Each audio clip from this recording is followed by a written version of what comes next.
Guys, what is up? We are out making another video and the weather is perfect right now. It's just starting to kind of cool down in Arizona. Today was a little bit rainy, as you can see, but it feels great. Anyway, guys, today we have yet another new vehicle I'm riding. It's actually another electric one. And not gonna lie, this is probably my favorite one that I have now. We'll get into it in the video. Anyway, what I have the pleasure to be ripping around on today is the Engwe EP-2 Pro. This thing is a foldable bike, so it is very easy to carry around with you, throw it in the car real quick, and it is for the road or off-road. As you can see, we're taking it completely off-road here, actually. This is actually perfect. I forgot this road was out here. It has suspension in the front that can be locked or unlocked, which it is right now, so it can really kind of eat up all this type of stuff. This actually rides really smooth overall in this type of terrain. But anyway, with all that being said, I'm going to really try to break this thing down and show you all the specs that it has, what it can do, and how fast it can go, all that fun stuff. So what I do want to start with off the top here is exactly the model I got. Like I said, it's the Engwe EP-2 Pro, and I did get the orange model, completely orange. I thought it looked pretty sick. They also make it in like a slate gray and a black as well. But the orange one, that was my thing. It looked nice, so we went with it. Something I want to point out right off the bat, I'll put pictures up top so you guys can see exactly what I'm talking about. But it did come with fenders for the front and the back, and like a cargo basket for the back as well. But I thought the thing looked so much nicer with none of that on it, so I went ahead and just deleted all of it, took it all off.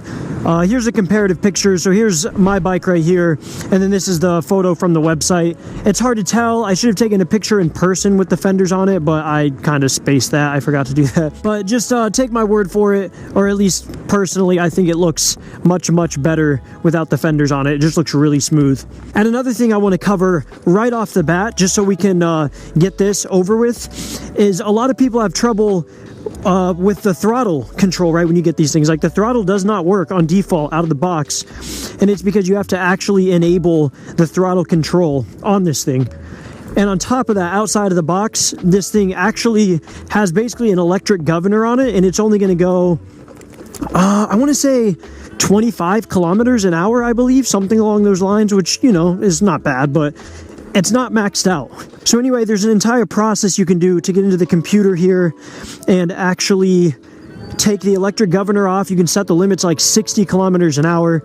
Good luck getting to that, but that's why I have mine set to, so I can go about 30 miles an hour. And then there's also an entire process to get the throttle control to work. I could get into it in this video and teach you guys, but I am going to just leave a link in the description to a video on how to do it, because there's a gentleman that has a really cool channel that does a great job describing how to do it. So I'll just throw that in the description so you guys can get your throttle and everything working. So anyway, with that being said, don't be alarmed when you open your box, the throttle doesn't work or it doesn't seem to go that fast. You can change those things all in the computer, the LCD display here, and no biggie. It's super easy. Like I said, click the link in the description after this video is over and you can learn how to do it all. But anyway, we have front and rear mechanical brakes. They both work very well. I know that scares some people. Mechanical brakes, not hydraulic, but you know what? For bikes like this, in my opinion, they seem to do the job. They do the trick just fine. It feels good to me. Stops, slows down. It's all great. You know, it's all good to go. I believe the tires on here, I want to say are 20 or 24 inches. I think they're 20-inch tires. There's some fatty tires, and they are knobbies, so you can either roll in the street like we're doing here, or we can go ahead and take it off-road like I was doing earlier, and it'll handle that just fine as well. And again, one of the biggest things, like I said, is you can fold this bike in half and take this the handlebars off and everything, throw it in your car or wherever you got to bring it. You don't need a pickup truck. Like, this thing can fold up, throw in your SUV, and fit perfectly. That's kind of the cool part about it being collapsible. Another thing worth mentioning really quick is this bike does weigh only about 76 pounds altogether, which is nice and light, easy to move around, easy to pick up. And since it can fold, you can fold this thing up 76 pounds, just throw it in the back of your car, right? And to get deeper into this, like I talked about already with you guys before, very briefly at the beginning of the video, is the suspension. As you can see right now, I have it unlocked. This thing has a lot of travel. Like, it'll eat up most bumps that you go over. Again, it's not like it's going to be velvety smooth because it is a hardtail bike. There's no suspension on the back, so you're still going to feel a lot of, you know, bumps and stuff like that you're riding over, and that's just normal for the bike. But if you want an entirely hardtail, hard in the front, you can go ahead and twist this knob, lock the suspension, and that's more of a street ride. It's nice and smooth. It's not going to be floaty or eating anything up. It's just going to stay stiff. So if you want more of that stiff feel, no problem. You can just change it to that with one twist of the knob down here. And as in installation went, or like building the thing, putting it together out of the box, it really only took, I mean, I guess I want to say, because of a few things I ran into, it might have taken me an hour to put it together, but overall it really was a pretty easy bike to put together. Nothing crazy at all, because most of it is already completely assembled when you get out the box. I think they advertise it's like 90% assembled already. So I forget what issue I ran into that made it take a little longer for me. I think I might have lost some hardware or lost one of the Allen keys that came with it or something, so I had to find the tools myself, but it was an easy fix. This thing also for fun comes with a little bell, as you can see. Not very impressive, actually, but it's there. Another thing this has, guys, like most electric e-bikes, is a gear shifter up here for shifting through gears while you're riding. So I'll give you a little rundown of how this thing works really quick. If you're going to ride this just as an analog mountain bike without any electronic assist or no twist throttle, you're going to put your electric assist all the way to 0, as you can see. And let's just kind of go through the gears on this. I'm going to lower this thing back to like 1. These are your shifters here. This thumb is to click it up a gear, just like that. Now we're in 3rd, now we're in 4th, now we're in 5th. And then this thumb piece here has to drop your gear. So this is if you're just taking it out as a regular mountain bike. Now we're going to turn around, and this is where the fun part comes in. Right now I'm pedaling, not gonna lie, in 4th gear. This hill is slightly inclined. I'm feeling it a little bit. So you have a plus and a minus button up here, and this is your electric assist. As you can see right now, I'm going 9 miles an hour, and we're at 0.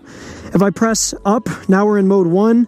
It's assisting me by 1. Wow, I actually am losing my breath. So I need a little more help. We're gonna go ahead and knock it up a couple notches at 3. And now you can see I'm still pedaling the same, but now instead of going 9 miles an hour, we're going like 13 and a half. And the process repeats. If you go to 4, go to 5, I'm pedaling the same. You can see this thing is cooking now. Your pedaling basically works as a throttle, which is pretty cool. And I'm not gonna lie, it's pretty easy to outspeed your pedaling, even if you have this thing in 7th gear. Like, I always keep this thing in 7th gear. That's maxed out. And it's still kind of easy to outdo the motor on 7th gear. Like if you have this on 5th, like right now, it's just super easy to pedal because this thing's just going.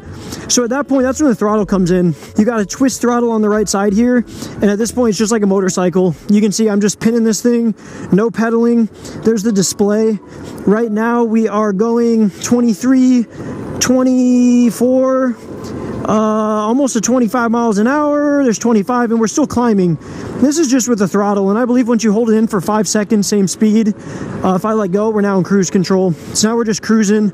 We were actually going 26 mile an hour a second ago, so it definitely cooks. This thing also does have an entire taillight on the back, which is super cool. It works with your brakes and everything. So it's a running taillight so people can see you.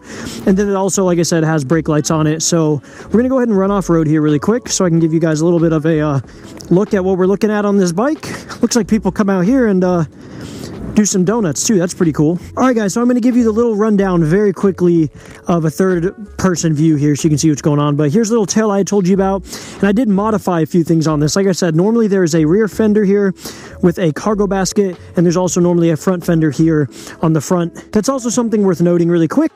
The front headlight, which actually does the trick. At night, you turn that thing on. It's fully adjustable. As you can see, I have it set right where I want it. It's very bright, does the trick. Just worth mentioning. It's got a kickstand for the bike, which is sweet, does the trick. Here is your tourney shifter, your entire Shimano like gear setup and everything, your sprockets, your chain, that's everything. This is the whole setup. So for some of the specs on this thing actually has a 48 volt battery and a 750 watt brushless gear motor, which is definitely a powerful little motor, or I should say powerful big motor for this thing. And one of the biggest questions people always ask me What's the range on this thing? The range for this bike, it obviously depends on the rider. I'm a smaller rider, so I can get more out of it. They claim up to 50 miles, which I'm gonna be honest with you guys, that would be in some perfect condition. I don't think there's any way you're getting anywhere close to that, but we'll give them the benefit of it out and throw it in the video and say 50 plus miles, I think they actually claim, which is insane. I haven't been able to have the chance of riding mine on a true long distance ride yet to see if it could go that long, but hopefully I can test it out here pretty soon. As in charge time, this thing takes pretty typical, anywhere from 4 to 6 hours, I believe, probably closer to 6 if it's completely dead. That's some glass we rode through, hopefully we're good. But yeah, nothing crazy, it's a pretty typical charge time. The handlebars on the front, fully adjustable up and down. They can go up actually quite a bit. The seat I am sitting on is fully adjustable up and down. It can go, again, up quite a bit if you really would like to. And what is really cool, which this is actually different than a lot of the other electric bikes and vehicles I have, is it comes with a set of keys and it goes underneath pretty much in the battery. That's how you can unlock and pop the battery out. You can either plug it in and charge it through the bike while it's in the bike, or you can charge the battery independently by itself outside of the bike. And it's also more for security. So if you park the thing, you can lock it up. You need the keys to start it. Obviously, I'm pretty sure you can still pedal away with it. But if you really wanted to, you could lock it up, take the battery out, and keep it with you. So if anything, you still have your battery. Getting your bike stolen would suck no matter what, but you know, it's kind of a cool security feature. And getting into the display again here, like I said, you got a lot of different things you can set up here. Yeah, there's your headlight button there. I think you have a button here you can change. Yeah, you can change mile an hour. What was the top speed? I took it, I think actually ever. That's like 28 miles an hour. That's actually pretty crazy. This was my average miles per hour, which was 16.9. I believe that was average. Oh, that's the odometer too. The odometer. So all I have is 8 miles on this bike, guys. I haven't done anything crazy, but I guess 8 miles is still pretty decent. And like I said, you really need to go to the description and visit the link and watch this guy's channel so you can unlock your Engwe bike, so you can go ahead and get the max speed out of it. And you can also go ahead and unlock your throttle, because that's a big deal for a lot of people. They just don't even know how to unlock their throttle, and it's frustrating. I was stuck too, and I thought mine was like maybe just kind of messed up or something, but it wasn't. What's going on, my guy? It wasn't. I just had to figure out how to unlock it. I guess it's kind of a safety thing that they throw in there. So make sure you go and do that for sure. Now, I do want to put in there as a disclaimer, I'm not sure if that voids your warranty, so just be careful with that, because you're going from the governor on it to full sending it with your battery. So on top of that, keep in mind your battery is not going to last as long, that's for sure. But I'll take more power all day, honestly. But anyway, guys, with all that being said, everything feels great. Suspension is good, the pedals are solid, the gears, the chain is good. It's felt great and smooth so far. And like I've said, this is probably my favorite electric vehicle we have now. I love it. It's a blast to ride around. Install was easy, everything was great. I'm just gonna give it an overall score, like 1 through 10, 1 being bad, 10 being the greatest. I've only reviewed a handful of these electric vehicles, so I don't have a huge idea of the spectrum out there of what you can get. But for this price point over Black Friday, I think you can get this thing for about $1,000, free shipping, $100 off, no tax, crazy discounts. You should also visit the link, with that being said, and go buy yourself one, because it is a blast. I think I would give this thing, I'm going to go ahead and say a 9 out of 10, to be honest. I know that sounds super high, but it'd be between an 8 and a 9 out of 10. I would give it an 8 out of 10, assuming that there's probably a lot more greater bikes out there.